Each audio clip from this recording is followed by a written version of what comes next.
What's going on, model building fans? Hey, it's Brian, and we are doing an update on our Woody. That's right, I'm going to talk to you about my Woody. And this is the kit that we're working on right now. It is the AMT Ertl 41 Ford Woody kit, and this is the street version. It's more of a street rod. We see that it's got a lower stance, some slick looking wheels on there, which I didn't really care for. And then it's got a hopped up flathead engine in there, which is blurry, so that's kind of cool. And now it's not blurry. Oh, I love modern technology. So, yes, we've been working on this one over the weekend. I had to social distance myself from our big rig kit. I'm sure if you're building one of those right now, you probably understand what I'm talking about. So, this kit I just mentioned was actually a pretty nice kit, and we've been really surprised at how nice it really truly is. The only thing that slowed us down on this kit was A, we swapped out our wheels and tires for something different, and B, we've been trying to pick our way through the process of actually painting wood trim. So let's start off with B, our wood trim. We did a nice overlay of airbrushed on some Tamiya color.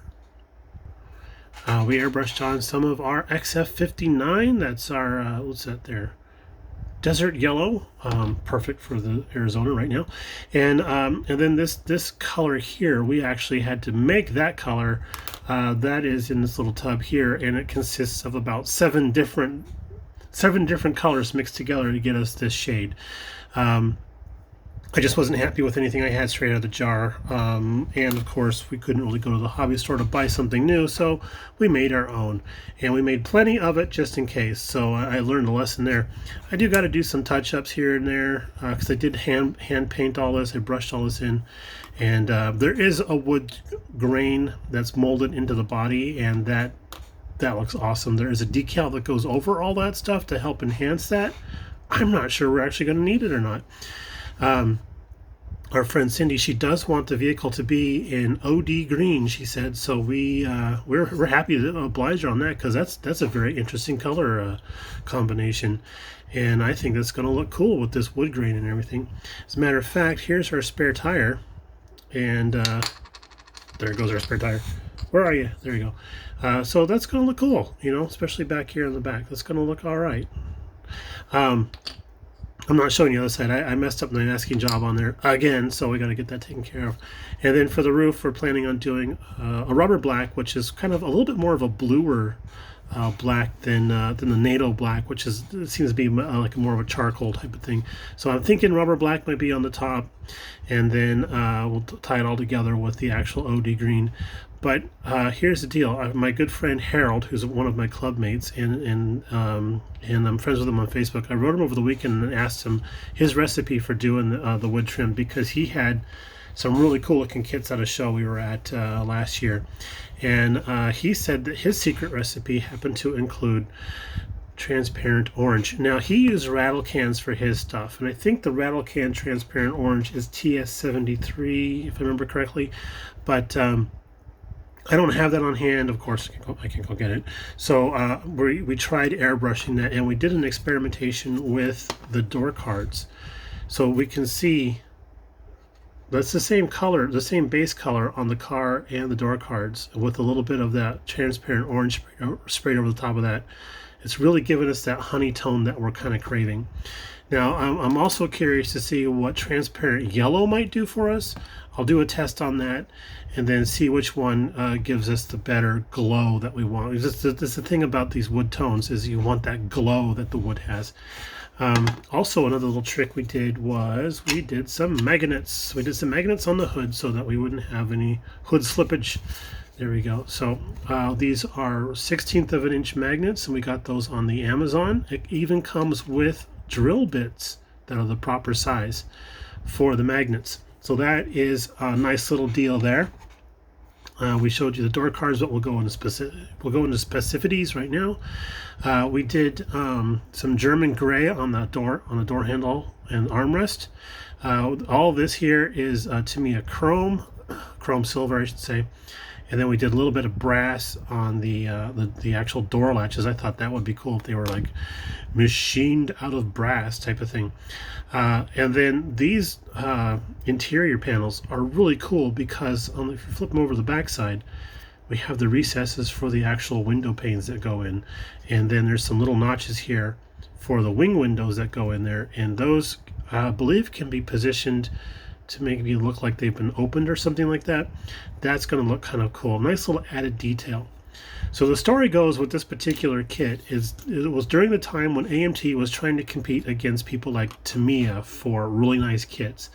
And I gleaned that type of information from our buddy over at Monster Hobbies. I'd watched a couple of his kit reviews, and he talked about the heyday of Ertl / AMT kits and why they got so nice for such a short period of time.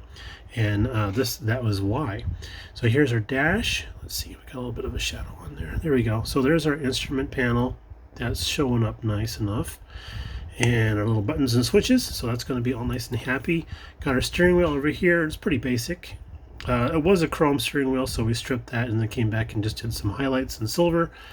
And then our wheels and tires. Now we're going with more of like a salt flat style wheel.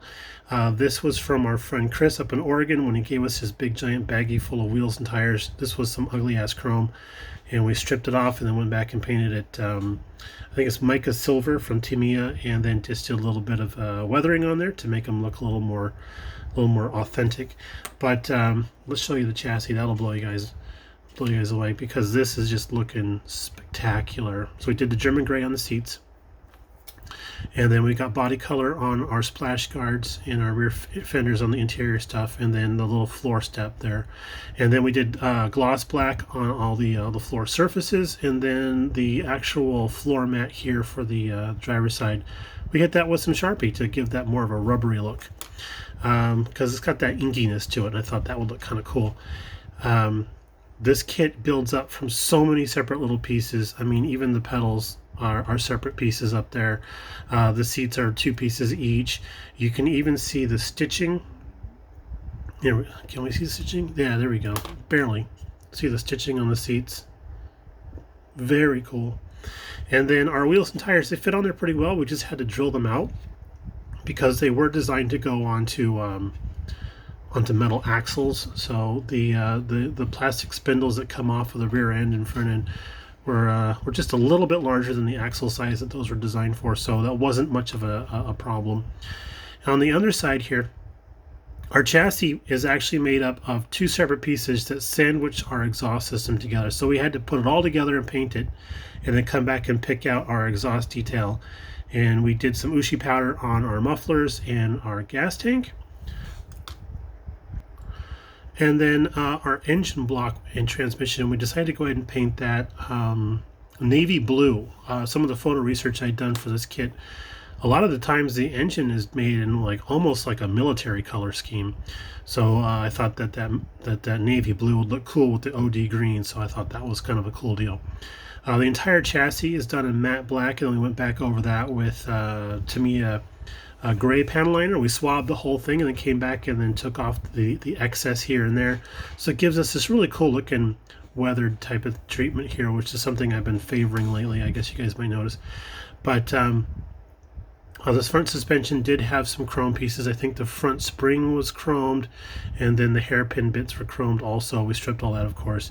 And the only thing that we have a little bit of a cringe moment about is the fact that I think that one of our exhaust manifolds kind of tucked in a little bit too much, so we're not making a great connection there, and we're going to solve that here in a little bit.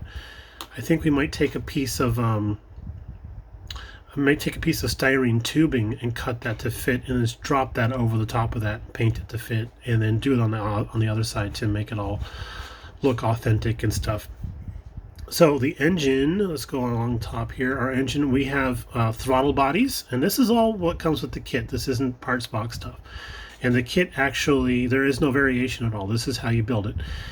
This got throttle bodies and then twin air intakes, and then it's got a little tiny fuel rail, if we can see that down there. It's kind of a D-shaped item there. And then a lot of this stuff is all chrome, and then we stripped all that, of course.